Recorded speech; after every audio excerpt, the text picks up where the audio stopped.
वर्तमान हिंदुस्तान टीम के साथ आज हम नामधारी डेरा श्री भैणी साहब जी जो कि लुधियाना डिस्ट्रिक्ट में कटानी विलेज के पास है, वहां जा रहे हैं जहां पर होला मोहल्ला से संबंधित आध्यात्मिक कार्यक्रम चल रहे हैं। हमारा स्टे भी यहीं पर स्थित वर्तमान हिंदुस्तान परिवार के ऑस्ट्रेलिया में बसी फैमिली की न्यूली कंस्ट्रक्टेड कोठी में है। श्री भैणी साहब का इतिहास हिंदुस्तान की आज़ादी के लिए हुए शुरुआती आंदोलनों से लिंक्ड है, जो 19वीं शताब्दी में 1870 के दशक में शुरू होते हैं। न केवल आज़ादी का आंदोलन जिसे कूका मूवमेंट के नाम से जाना जाता है, श्री भैणी साहब का संबंध सामाजिक सुधार और आध्यात्मिक विकास के लिए भी खास है।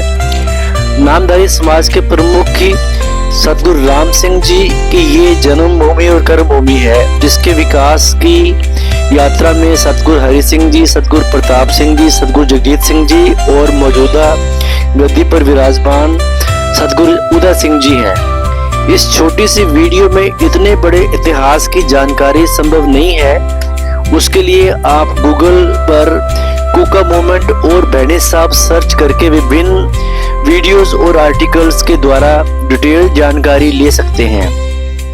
यहाँ पर मैं इतना ही वर्णन करना चाहूंगा कि आज ये डेरा सतगुरु उदय सिंह जी की महान मैनेजमेंट और लीडरशिप के अंतर्गत बहुत फल फूल रहा है। आध्यात्मिक उद्देश्य को पूर्ण करने के लिए भैणी साहब में आने वाली हजारों की संगत को बेअंत सुविधाएं प्रदान की गई हैं। इस मेले पर बहुत सारे सगे संबंधियों और जानकारों से अचानक ही मुलाकात हो जाती है और एक अलग ही खुशी मिलती है। 24 घंटे लंगर, खान पान, ध्यान पाठ चलता रहता है। नामधारियों ने देश की आजादी के लिए सर्वोच्च बलिदान दिया। सतगुरु राम सिंह जी ने स्वदेशी असहयोग और बहिष्कार का समर्थन किया। सतगुरु जी ने अपने अनुयायियों को बाल विवाह, दहेज, जातिवाद और अन्य सामाजिक बुराइयों से दूर रहने का आदेश दिया। भैणी साहब में एक समृद्ध संगीत परंपरा है। नामधारी अपनी एक सादी और सफेद पोशाक से एक अलग ही पहचान बनाते हैं। खेल और शिक्षा जगत में नामधारियों का योगदान शास्त्रीय संगीत में राष्ट्रीय और अंतर्राष्ट्रीय लेवल पर बढ़ता ही जा रहा है।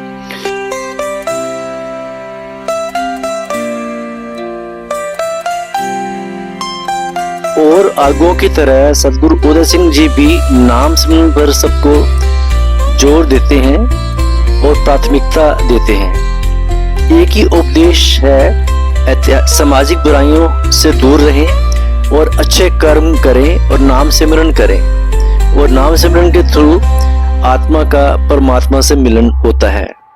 कूका आंदोलन, इस आंदोलन का नेतृत्व सतगुरु राम सिंह जी और नामधारी संप्रदाय के अनुयायियों ने किया। ये आंदोलन 1857 में शुरू हुआ, जब सतगुरु राम सिंह जी ने भैणी साहब में नामधारी संप्रदाय की स्थापना की। नामधारी अनुयायियों को कूका कहा जाता था क्योंकि वे विशेष शैली में गुरबानी का पाठ करते थे। कूकों ने ब्रिटिश शिक्षा, उनके उत्पादों और कानूनों का बहिष्कार किया। उन्होंने शराब और मांस जैसी सामाजिक बुराइयों के उनके विरुद्ध प्रचार किया।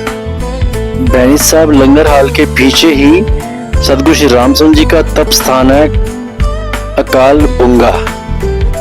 अकाल बुंगा में बहुत ही प्यारी एक परिक्रमा बनी हुई है, जिसमें बड़ा आनंद आता है। पास ही में 2 किलोमीटर की दूरी पर सतगुरु श्री राम सिंह जी का जन्म स्थान है। यहाँ पर भी हमने विजिट किया। ये राइया गांव में है। नामधारी बच्चों को बचपन से ही खेल प्रतियोगिताओं की तरफ प्रोत्साहित किया जाता है। उसके लिए यहाँ पर एक एकेडमी है, स्पोर्ट्स एकेडमी नामधारी स्टेडियम भैणी साहब में है, जिसकी क्षमता लगभग 1000 दर्शकों की है। स्टेडियम का स्वामित्व और प्रबंधन नामधारी स्पोर्ट्स एकेडमी द्वारा किया जाता है, जो 2004 में स्थापित की गई थी। ये क्लब वर्तमान में आई लीग में प्रतिस्पर्धा करता है, जो भारतीय फुटबॉल लीग प्रणाली का दूसरा स्तर है। डेरे के अंदर देखने योग्य एक बहुत सुंदर क्लॉक है, वो तपोस्थल है। अखंड वर्णी और जगजीत मंदिर, राम सरोवर, आर्कोलॉजिकल एकेडमी लाइब्रेरी, हवन मंडप, प्रताप मंदिर और साथ में पंडाल, ऐतिहासिक कुआं और गोल मंदिर और SPS एकेडमी। और अब चलते हैं मिनिएचर पार्क में, जिसमें कूका आंदोलन दर्शाया गया है।